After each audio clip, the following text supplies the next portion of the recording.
Dear friends, 6/10/2021 का जो exam है उसके लिए कुछ इंपॉर्टेंट क्वेश्चंस लाए हैं आपके लिए। तो चलिए स्टार्ट करते हैं इन क्वेश्चंस के आंसर्स देखने के लिए। और साथ ही साथ आपको बता दूं कि आप कोई भी क्वेश्चन पेपर अगर आप सेंड करना चाहते हैं जिसका सॉल्यूशन चाहते हैं, 8469022568 ये व्हाट्सएप नंबर है। इस व्हाट्सएप नंबर पर आप अपना क्वेश्चन पेपर आफ्टर एग्जामिनेशन आप सेंड कर सकते हैं। इस क्वेश्चन पेपर का आपको फुल सॉल्यूशन जो है आंसर की मिल जाएगी, long answer as well as short answer के। तो सबसे पहले आपका इंग्लिश का जो क्वेश्चन है, whom does the poet wish to live with. तो यहाँ पर पोएम में आपसे जो आपका लेखक है वो किसके साथ रहना चाहता है, तो एनिमल्स के साथ में। बी ऑप्शन हम इसमें करेक्ट करेंगे। उसके बाद आते हैं सेकंड क्वेश्चन पे। सेकंड क्वेश्चन में क्या पूछेगा, what task was given to Amanda by the speaker. तो डूइंग होमवर्क, क्लीनिंग रूम्स और cleaning shoes, all of the above जो है इसका राइट आंसर हो जाएगा।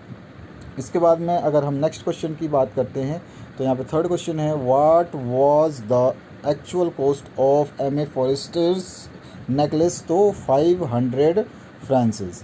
इसके बाद आते हैं नेक्स्ट क्वेश्चन के ऊपर, आंसर क्या हो जाएगा इसका, 500 फ्रांसिस। अब इसके बाद में फ्रांसिस।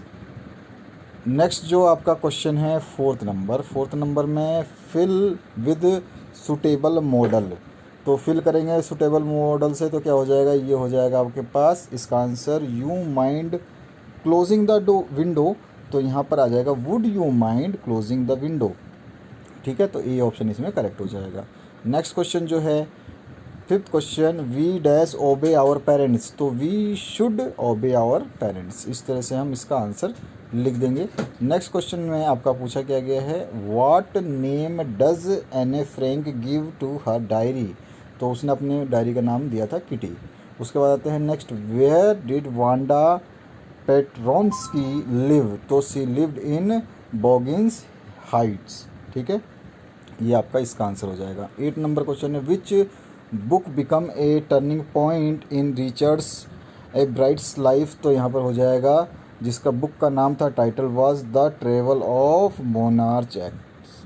ठीक है, ये became a turning point in his life. उसके बाद 9th क्वेश्चन है, who read mister Petronski's letter to the class. तो Miss Mason read the Petronski letter to the class. ठीक है, ये इसका आंसर हो गया। अब आते हैं हम बड़े क्वेश्चन की तरफ। थोड़े से बड़े क्वेश्चन जो हैं आपके 10th number, why did N A Frank decide to write a diary. तो ये बहुत ही अच्छा क्वेश्चन है और हमेशा पूछा जाता है हर बार।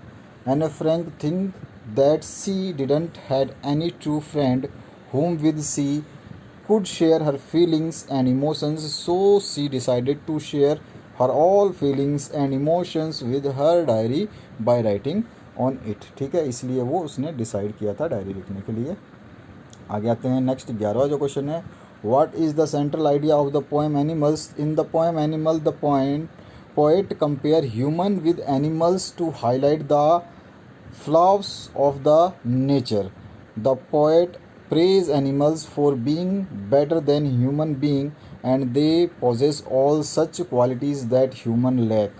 ठीक है, जो उनके पास में जो ह्यूमन के पास नहीं है वो क्वालिटीज़ भी उनके पास में है। उसके बाद में आते हैं 12वें क्वेश्चन में, why does Matilda always remain unhappy. तो माटिल्डा was always unhappy in her early married life because she was born in a family of clerk which seemed to be an error of destiny. She had high aspirations. She felt grieved at her miserable condition. She thought that she was born for all delicious and luxuries of the world। Actually में वो क्या चाहती थी, वो unhappy थी अपने life से, because जब वो बॉर्न हुई थी तो वो क्लर्क उसका she was born in a family of clerks which seem to be an error of जो है आपका डेस्टिनी। वो सोचती है कि जो लक्ष्य है, भाग्य है, उसका जो है ये उसके बारे में गलत सोचा गया है या फिर उसका गलत जो है भाग्य उसको लेके चला गया। Matilda was very unhappy because she born in family like of clerk. तो क्लर्क की फैमिली में अगर वो होती है तो वो सोचती थी ऐसा, क्योंकि वो लास्ट में उसने बताया था कि वो डिलीशियस या फिर आप बोल सकते हैं लग्जरी लाइफ जो है वो जीना चाहती थी। सारे ऐशो आराम जो है दुनिया के उसके लिए बने हुए थे। क्वेश्चन नंबर 13 जो है इसमें क्या पूछा गया, answer the following 100 to 120 words. तो give a character sketch of Wanda Petronski. तो यहाँ पर वांडा पेट्रोनस्की के बारे में बताना है कि कहाँ जन्म लिया, कहाँ शिफ्ट हो गई, ठीक है। उसके बाद में उसने क्या क्या जो है परेशानियाँ जो है सहन की थी, ये सब हम लिख देंगे इस पैराग्राफ के अकॉर्डिंग और फिर इस पैराग्राफ के अकॉर्डिंग। तो यहाँ पर जो है आपका इसको देख लो और यहाँ पर ये इसका कंप्लीट आंसर है। अगर ये क्वेश्चन आएगा तो इसमें हम लिखेंगे। और ऑप्शन में है आपका write brief sketch of Matilda Loisel. तो यहाँ पर इसका ब्रीफ स्केच देना है, तो इसका हम लिख सकते हैं इस तरह से कुछ, ठीक है। मैंने अपने हिसाब से लिखा है, आप चाहें तो इसको चेंज भी कर सकते हैं थोड़ा बहुत। अगर आपको लगता है कि कहानी के अकॉर्डिंग इसमें कुछ चेंज करना चाहिए तो आप आराम से इसमें चेंज कर सकते हैं। तो ये पूरा का पूरा आंसर है और यहाँ पर थोड़ा सा बचा हुआ पार्ट जो यहाँ पर है। तो ये था आपके 6 तारीख के लिए कुछ important questions 10th class English के लिए। आशा करूँगा कि आप अच्छा एग्ज़ाम कर पाएँ और जैसे ही आपका क्वेश्चन पेपर कंप्लीट होता है तो आप हमारे को व्हाट्सएप नंबर 8469022568 पर व्हाट्सएप कर सकते हैं फुल सॉल्यूशंस के लिए। तो हैव ए गुड डे और have a nice day ahead.